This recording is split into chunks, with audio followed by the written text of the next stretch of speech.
મિત્રો, શું તમને ખબર છે કે ભારતના સૌથી નાની હરણની પ્રજાતિને માઉસ ડિયર કહેવામાં આવે છે? કારણ કે આ હરણનો આકાર એક માઉસ એટલે કે ઉંદરની કદનો હોય છે અને આ જ કારણે આ દુર્લભ પ્રાણીને માઉસ ડિયરનું નામ આપવામાં આવ્યું છે. મિત્રો, થોડા સમય પહેલા એક વ્યક્તિને આ છત્તીસગઢમાં જોવા મળ્યું હતું. જોકે આની પહેલા પણ એક વિદેશી નાગરિક દ્વારા 1905માં આને જોવાની ચર્ચા સામે આવી હતી. તમને કહી દઉં કે આ હરણ ખૂબ શરમાળ પ્રજાતિના હરણ હોય છે, જે કોઈ પણ મનુષ્ય કે જાનવરને જોયા બાદ નજીકની ઝાડીઓમાં છુપાઈ જાય છે અથવા ત્યાંથી દૂર ભાગી જાય છે.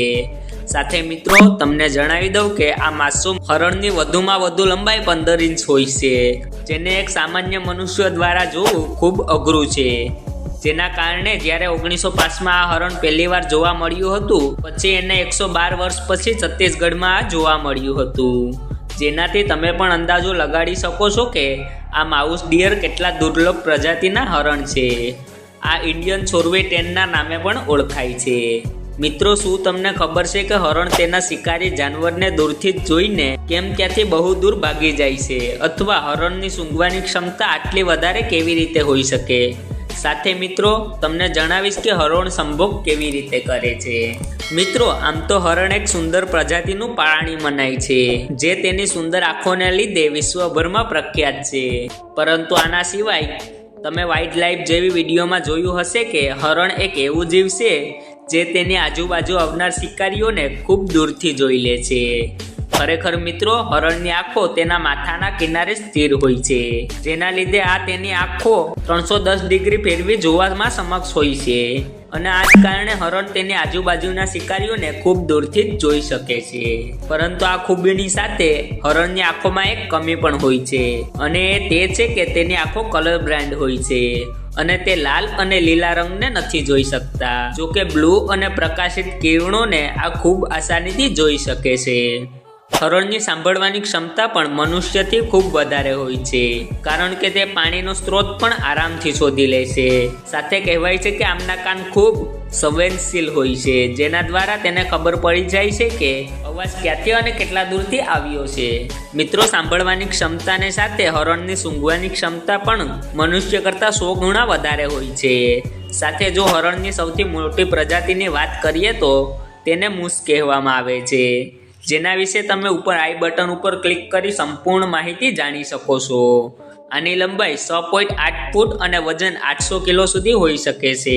આની પહેલા હરણની સૌથી મોટી પ્રજાતિ આયરન હતી, જે 11,000 વર્ષ પહેલા વિલુપ્ત થઈ ગઈ હતી. મિત્રો, આમ તો દુનિયાના દરેક પ્રદેશમાં હરણ જોવા મળે છે, પરંતુ દુનિયામાં એક એવી જગ્યા છે જ્યાં હરણ જોવા નથી મળતા, અને એ જગ્યા છે એન્ટાર્કટિકા.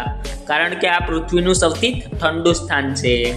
આખી દુનિયામાં હરણની લગભગ 60 પ્રજાતિઓ જોવા મળે છે. સાથે તમને જાણીને નવાઈ લાગશે કે આ બધી જ પ્રજાતિના નર હરણની માથે દર વર્ષે નવા શિંગડા આવે છે, જે દુનિયાના સૌથી ઝડપી ઉગતા શિંગડા છે. હવે જો હરણના ભોજનની વાત કરીએ તો તે શાકાહારી જાનવરની સાથે ખૂબ સમજદાર જીવ પણ છે, કારણ કે તે મોસમ પ્રમાણે ભોજન ગ્રહણ કરે છે. જેમાં હરણ ગરમીના મોસમમાં લીલું ઘાસ, ફળ, ફૂલ વગેરે ખાવું પસંદ કરે છે, અને હરણ ઠંડીના મોસમમાં વૃક્ષની ડાળીઓ અને છાલને ખાય છે. મિત્રો, તમને કહી દઉં કે સંભોગના મોસમમાં નર હરણ એકબીજા સાથે સ્પર્ધા કરવા માટે એકઠા થાય છે.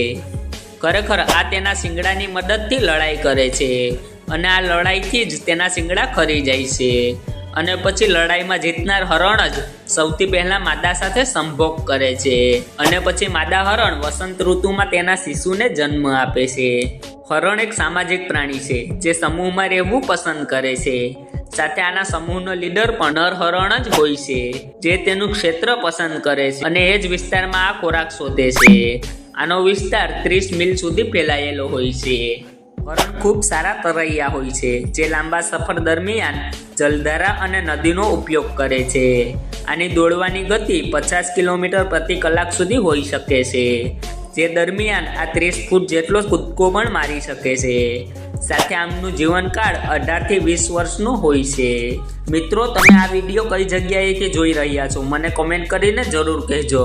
સાથે જો વિડીયો પસંદ આવ્યો હોય તો લાઈક કરી ચેનલને સબસ્ક્રાઈબ કરજો, કારણ કે હું આ ચેનલ ઉપર આવા મજેદાર વિડીયો લાવતો જ રહું છું. તો મિત્રો, આજના માટે આટલું જ. મળીશું એક નવા ટોપિક સાથે. ધન્યવાદ.